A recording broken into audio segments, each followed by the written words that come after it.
Good morning, children. Hope you all are fit and fine.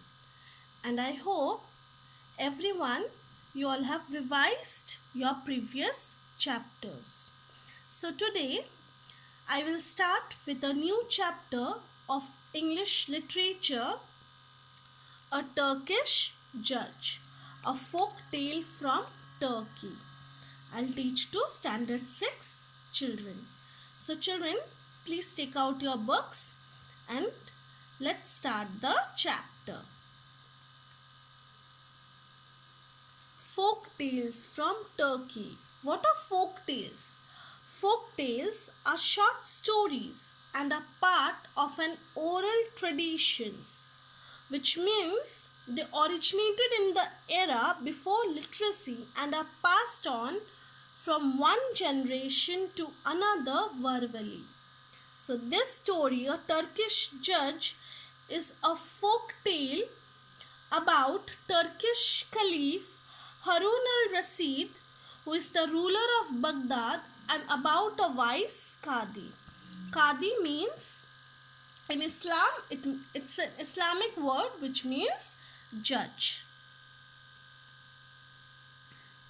The city of Baghdad flourished under its just and upright Caliph Harun al-Rashid. Wanting to see for himself how his people fared, the Caliph disguised himself as a common traveler, mounted his shed and rode until he came to the outskirts of the town of Basra. There he saw an old man sitting by the roadside. "Help me," implored the old man. So, Harun al-Rashid was a very kind-hearted person, and the city of Baghdad flourished under his rule. One day, he decided to see his people, how they are doing, whether they are successful or not, whether they are happy or not. So, he disguised himself as a common traveler and rode his horse, and he went to the outskirts of the town. There he met an old man. He was sitting by the roadside and he was shouting for help. Okay, the Caliph stopped and he asked the old man. He thought of helping the old man. So he asked, "Where are you going?" And the old man said he wants to go to Basra.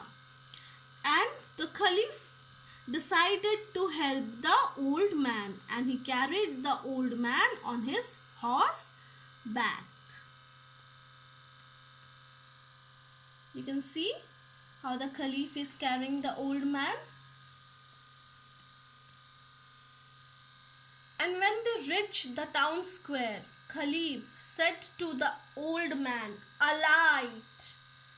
When they reached the town, now the old man suddenly said, "Alight," which means you set off, means you go down and you have reached your destination, but I have to ride further.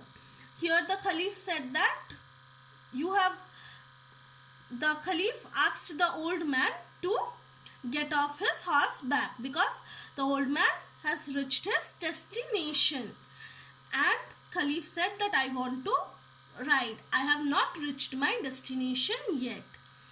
So here the old man said very rudely, "Alight yourself.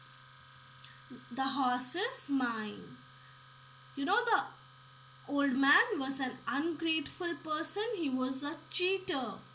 Suddenly, he said the Caliph to get down. "Alight yourself. Get down the horse. Now this horse belongs to me." The Caliph was taken aback. He was surprised to hear such words. How can this man, old man, whom he has held, can say such words? The old man said very cunningly that, "I am a stranger here, so are you." Means both the Caliph and the old man are strangers and no one would recognize them. So no one would know the horse belonged to whom. There are no witnesses. So the Caliph was faced with a dilemma, and he knew if he forced the old man off the horse, the old man would cry out.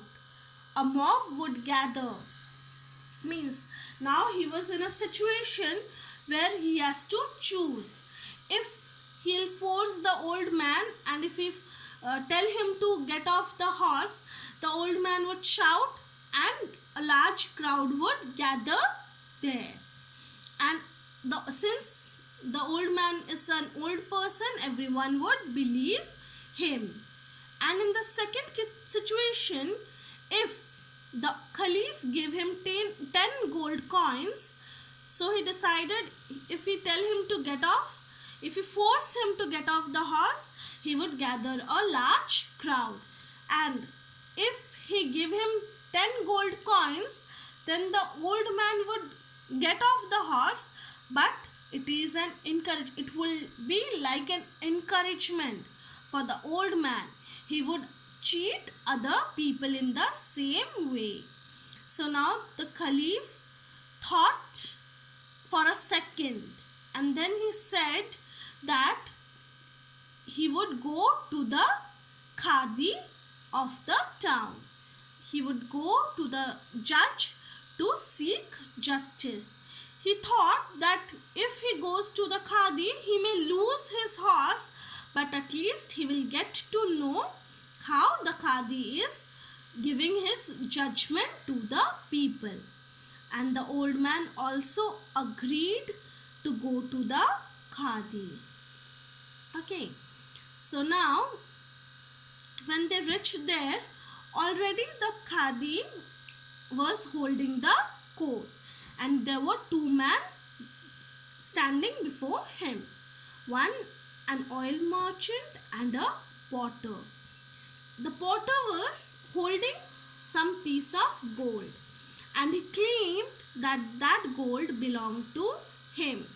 But the oil merchant said that he carried those gold coins and he had lost them today only. So the Qadi asked if they have any witnesses. They did not have any witnesses. See how the oil merchant and the potter are standing in front of the Qadi. So, what judgment the Qadi gave? The Qadi said them to leave the coin and come the next day. Okay. He would give an judgment the next day. The Caliph was surprised, was confused how he could give an judgment the next day without any witnesses. Okay, then the second case was about a writer and a tailor. The tailor was having a book, My Book of Learning, and claimed that book is his. But the writer said that the book of learning belongs to him. They also had no witnesses. So the Qadi told them to return the next day. Now the third case was of the Caliph and the old man. The Caliph told the truth. He said that he was traveling and has helped this old man, and now the old man is claiming the horse as his. And the old man said that the horse belonged to him. This horse was with him when it was young, and if now the horse is taken away from him, the old man could barely walk. So the Qadi said them also to come the next day. Okay, so you all must be eager to know what the Khadi gave the judgment, I will upload my second video in which I'll tell you about the judgment. Thank you.